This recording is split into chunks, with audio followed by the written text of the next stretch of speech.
Hello guys and welcome back into a new brand video. In today's tutorial, I'm going to show you how to add extra options or new attributes to your products on WooCommerce. So make sure to watch the video to the end and follow these simple steps. So first, make sure that you are on your admin panel, and from here you will find your WooCommerce page.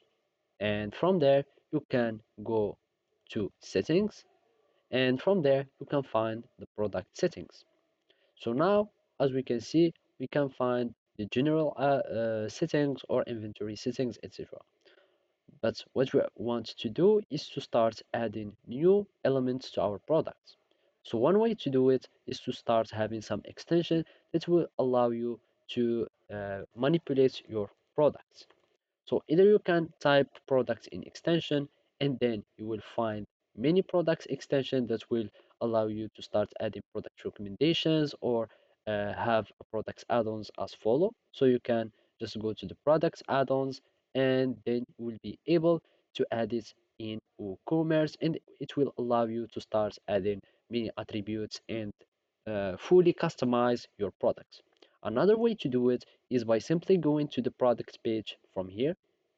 So as you can see, whenever you are or you have a store, the product element would be added. So now we need just to click on the products, and from there we can find the attributes. We can click on attributes, and as you can see, we will be able to add a new attributes to our products.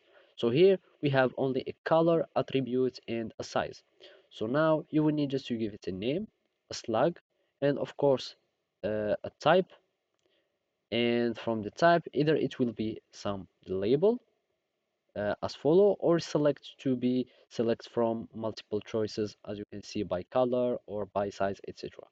And then you will need just to simply click on add attribute, and that's it. So thank you for watching and see you next time.